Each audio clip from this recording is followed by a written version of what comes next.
السلام علیکم ورحمۃ اللہ وبرکاتہ۔ محرم شریف کا آغاز ہو گیا ہے۔ محرم شریف اگر ایک آسمان ہے تو اس پر آفتاب امام عالی مقام ہے علیہ السلام۔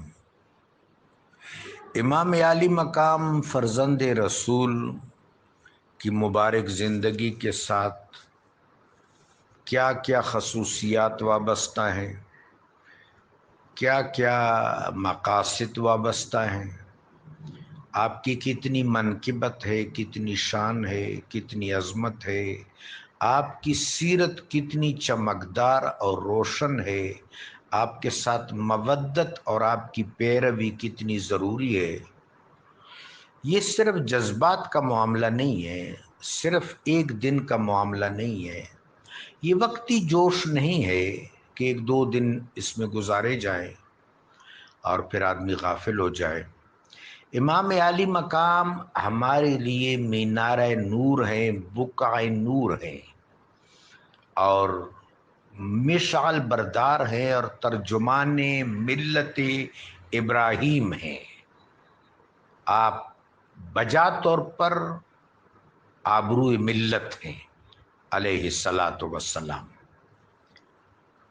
بہت کچھ آپ کے حوالے سے آثار کے کتب میں، احادیث کے کتب میں وارد ہوا ہے۔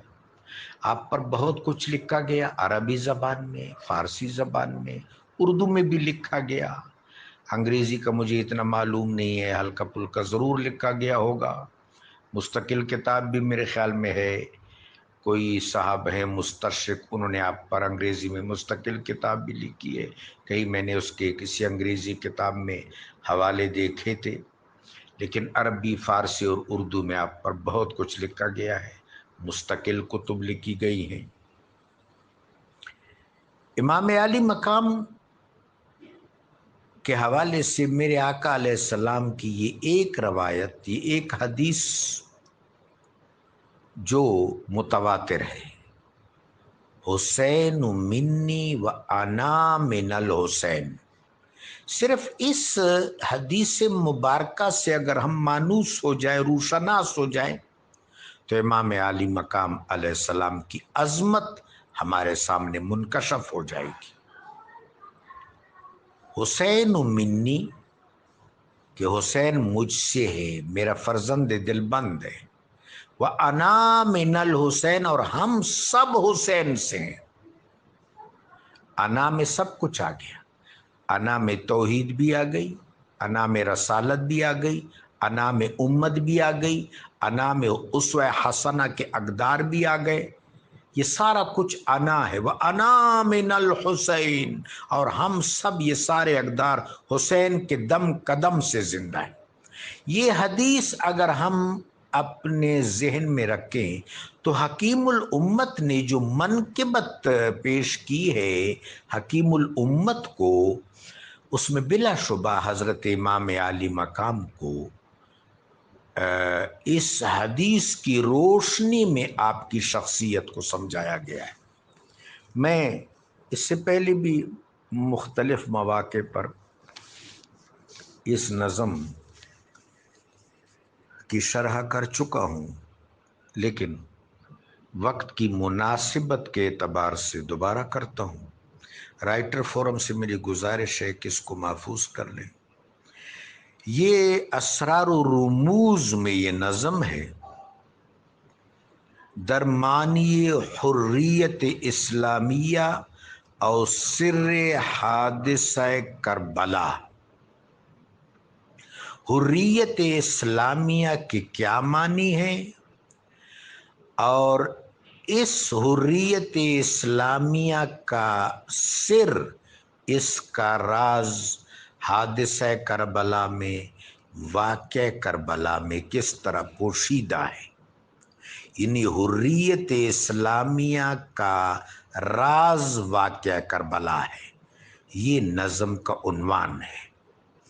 اس میں حضرت نے پہلے پس منظر بیان کیا ہے، امام عالی مقام علیہ السلام کی شخصیت کو، آپ کی جد و جہد کو، آپ کے صبر کو، آپ کے تسلیم و رضا کو، آپ کی سیرت کو سمجھنے کے لیے حکیم الامت نے ایک ماحول بنایا ہے۔ آج ہم اس ماحول پر بات کریں گے۔ اس ماحول کو سمجھنا بڑا ضروری ہے۔ ہر کے پیما باہول موجود بست، گردنش از بند ہر معبود رست۔ ہر وہ شخص جو ہول موجود سے پیمان باندھ چکا ہو، بڑا ضروری جملہ ہے۔ ہول موجود سے پیمان، ایک تو ہول موجود رب جلیل نے خود پیمان باندھا ہے، عالم میثاق میں ہم سے عہد لیے ہیں، عالم مثال میں اپنا دیدار کرایا ہے، پیمان باندھے ہیں۔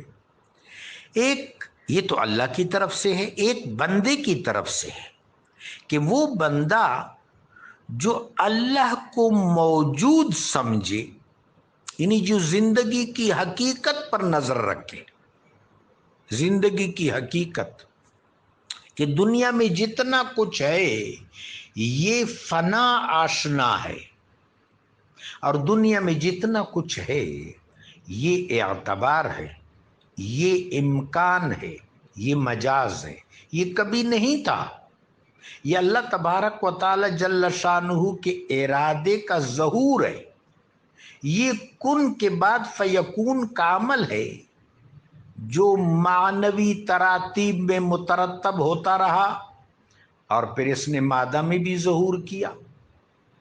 ان تمام اعتبارات و امکانات و مجازات میں محوری جو اعتبار ہے وہ اعتبار انسانی ہے۔ حضرت انسان جو اللہ کا خلیفہ ہے، جس کو رب جلیل نے توفیقی اختیار سے نوازا ہے، اس کے وجود میں ہدایت، اس کے خارج میں ہدایت، پھر اتمام حجت رسالت اور نبوت کی صورت میں، نزول صحائف و کتب کی صورت میں اس پر اتمام حجت۔ یہ انسان ان تمام اعتبارات و مجازات و امکانات یعنی مخلوقات میں محوری حیثیت رکھتا ہے، لیکن یہ تمام کا تمام اعتبار ہے، کبھی یہ نہیں تھا۔ تو الموجود صرف وہ ہے، هو الموجود، وہ موجود ہے۔ اب جو ہستی هو الموجود سے پیمان باندھ چکا ہے اور باقی چیزوں کو اعتبار و امکان سمجھتا ہے، وہ زندگی کا حقیقی شعور رکھتا ہے، لہذا وہ کبھی شرک کا شکار نہیں ہوتا، کبھی اس پر خوف مسلط نہیں ہوتا، کبھی اس پر غیر مسلط نہیں ہوتا، چونکہ وہ غیر کی حقیقت کو سمجھتا ہے۔ گردنش از بند ہر معبود رست، وہ کسی اور کو معبود کبھی نہیں سمجھ سکتا اور کسی اور کے آگے اس کی گردن نہیں جھک سکتی، چونکہ وہ جانتا ہے کہ لا الہ الا اللہ کا مطلب ہے لا موجود الا اللہ۔ بہت ہی جاندار آغاز کیا ہے حضرت اقبال نے اپنی اس نظم کا، اور اسلامی اعتقاد کے گہرے شعور کا ثبوت دیا ہے۔ مومن از عشق است و عشق از مومن است، عشق را ناممکن ما ممکن است۔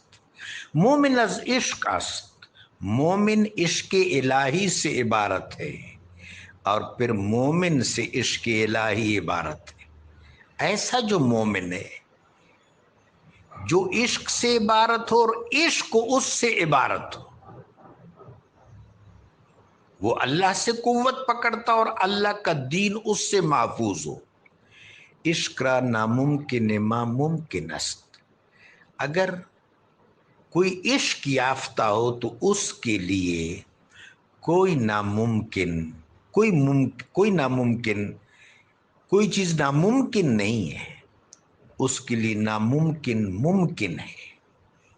عقل صفاک است او صفاک تر، حکیم الامت نے صفاک کو زمانی انداز میں استعمال کیا۔ صفاک کا ایک مطلب غالب بھی ہوتا ہے، عقل سفاک است، عقل ایک حد تک غالب ہے لیکن جبر کے ساتھ، کوارسیولی وہ سفاک تر، اور عشق جو ہے وہ سفاک تر ہے، اس کو کمال کا غلبہ حاصل ہے، وہ عالم ناسوت میں بھی کار فرما ہے، مثال میں بھی، میثاق میں بھی، ملکوت میں بھی، جبروت میں بھی، فیکون کے تمام مراحل میں عشق کا غلبہ ہے۔ عقل تو اس کے سامنے ایک جزو ہے، پاک تر، چالاک تر، بے باک تر۔ عشق عجب ہے، سب سے پہلے تو وہ پاک ہے، وہ عقل کی طرح نہیں ہے کہ عقل اگر ناراستی کی طرف آ جائے، ایک تو عقل راست ہے، عقل راست عشق کا وزیر ہے، عقل راست عشق کا وزیر ہے، لیکن ایک عقل ناراست ہے، وہ عشق سے بغاوت کرتا ہے، وہ باغی ہے۔ وہ جو باغی عقل ہے اس کی سرشت ناپاکی ہے، حرص ہے، ہوس ہے، دغا ہے، منافقت ہے، وغیرہ وغیرہ۔ اور عشق کی خصوصیت کیا ہے؟ وہ پاک ہے، وہ طیب ہے، اس کے پاس رجس نہیں آ سکتا، رجز نہیں آ سکتا، چالاک تر، با تدبیر ہے، بے باک تر، بے خوف۔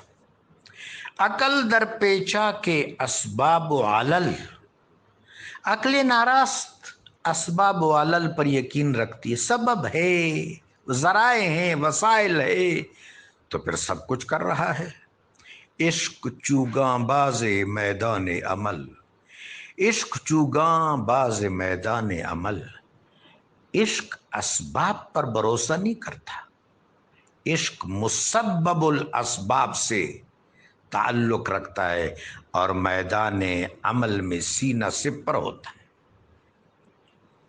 عقل را سرمایہ از بیم و شک است، عقل کا سرمایہ بیم و شک ہے، گو مگو کی کیفیت ہے، استرار ہے، استراب ہے، بے یقینی ہے، خلجان ہے۔ عشق را عزم و یقین لا ینفک است، عشق کا سرمایہ عزم و یقین ہے، لا ینفک، اور وہ ٹوٹنے والا نہیں ہے، حالات اس پر اثر انداز نہیں ہوتے۔ انسان کا حوصلہ، عشق کا حوصلہ، عشق کا عزم حالات کا دھارا بدل دیتا ہے۔ آن کند تعمیر تا ویراں کند، این کند ویراں کے آباداں کند۔ وہ جو عقل ہے وہ ویرانی پیدا کرتا ہے اور عشق آبادی پیدا کرتا ہے۔ عقل چون باد است ارزاں در جہاں، عقل باد کی طرح، ہوا کی طرح پورے جہان میں دستیاب ہے، ارزاں ہے۔ عشق کمیاب و بہائے او گراں، عشق کم ہے، منفرد ہے، مخصوص ہے، خاص ہے، خاص الخاص ہے، اور اس کی بہا بہت زیادہ ہے۔ عقل محکم از اساس چون و چند، عقل دلائل سے، تعبیر سے، تعویل سے، مجادلہ سے، دلائل سے، چون و چند سے، گوں مگوں سے، یہ ہونا چاہیے، وہ نہیں ہونا چاہیے۔ عقل کا بنیاد، عقل کی بنیاد بس اس اضطراب پر ہے۔ عشق رؤیاں از لباس چون و چند، عشق چون و چند سے بے نیاز ہے، وہ مسبب الاسباب سے تمسک رکھتا ہے۔ عقل می گوید کہ خود را پیش کن، عشق گوید امتحان خویش کن۔ عقل کا کہنا یہ ہے کہ خود را پیش کن، کہ اپنے آپ کو پیش کرو اور اپنی پیشگی کو مضبوط بناؤ۔ عشق گوید امتحان خویش کن، عشق کہتے ہیں کہ نہیں، اپنا امتحان کرو کہ عشق سے بامراد ہو کہ نہیں ہو۔ عقل بغیر آشنا از اکتساب، عقل بغیر آشنا از اکتساب، عقل اکتساب کے راستے میں، کسب کے راستے میں، دریافتوں کے راستے میں، اپنی ڈسکوری میں، اپنی ایجاد میں کبھی اصل حقیقت سے منحرف بھی ہو جاتی ہے اگر عقل راست نہ ہو تو۔ عشق از فضل است تو با خود در احتساب، عشق اللہ کا فضل ہے اور اللہ ذوالفضل العظیم ہے، اور عشق اپنا احتساب کرتی ہے۔ جو نوالا میسر ہے عشق اس کو بھی دیکھتا ہے کہ حلال ہے کہ نہیں ہے، جو منصب میسر ہے اس کو بھی دیکھتا ہے کہ منصب کے تقاضے پورے ہو رہے ہیں کہ نہیں ہو رہے۔ عقل گوید شاد شو آباد شو، عقل کا فلسفہ یہ ہے کہ دنیا کی خوشی حاصل کرو اور یہی بس انتہا ہے۔ عشق گوید بند شو آزاد شو، عشق کا فرمان یہ ہے کہ اللہ کے بندے ہو جاؤ اور حریت اختیار کرو۔ عشق را آرام جاں حریت است، عشق کا آرام جاں حریت ہے، اللہ کی ابدیت اور عبودیت۔ نوکاش را سارباں حریت است، یہ قافلے کا ساربان ہے، عشق قافلہ اسلام کا ساربان ہے اور اس کی متاع حریت ہے۔ اب یہ جو عشق کی سلطنت ہے اس کا شہنشاہ اعظم امام عالی مقام علیہ السلام، ان کی منقبت شروع ہوتی ہے۔ امام عاشقاں پورے بطول، سرو آزاد ز بستان رسول۔ اس حصہ پر کل گفتگو ہوگی، آج صرف ابتدائیہ پر گفتگو ہوئی ہے۔ جزاکم اللہ۔